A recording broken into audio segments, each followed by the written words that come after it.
ਅੱਜ ਸਰਬੱਤ ਦਾ ਭਲਾ ਚੈਨਲ ਆਇਆ ਹੈ, ਜਿੱਥੇ ਕੰਮ ਚੱਲ ਰਿਹਾ ਹੈ ਦੀਵਾਨ ਟੋਡਰ ਮੱਲ ਜੀ ਦੀ ਹਵੇਲੀ ਦਾ। ਤੇ ਅਸੀਂ ਅੱਜ ਆਪਾਂ ਦੇਖਣ ਆਏ ਹਾਂ ਇਹ ਉਹ 350 400 ਸਾਲ ਪੁਰਾਣੀਆਂ ਇੱਟਾਂ ਜਿੱਥੇ ਕਿ ਕੰਮ ਚੱਲਦਾ ਪਿਆ ਹੈ ਦੀਵਾਨ ਟੋਡਰ ਮੱਲ ਜੀ ਦੀ ਹਵੇਲੀ ਦਾ।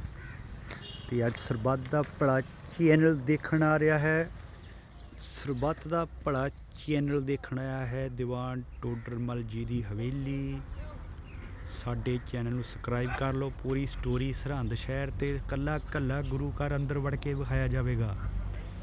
ਸਰਬੱਤ ਦਾ ਭਲਾ ਚੈਨਲ ਨੂੰ ਫੋਲੋ ਕਰ ਲਓ। ਅੱਜ 2 ਦਿਨਾਂ 'ਚ ਹੀ ਵੀਡੀਓ ਅਪਲੋਡ ਕਰ ਦਿੱਤੀ ਜਾਊਗੀ। ਸਰਹੰਦ ਦਾ ਕੱਲਾ ਕੱਲਾ ਗੁਰੂ ਘਰ ਸਾਡੇ ਚੈਨਲ ਦੁਆਰਾ ਆਪ ਜੀ ਨੂੰ ਦਿਖਾਇਆ ਜਾਊਗਾ।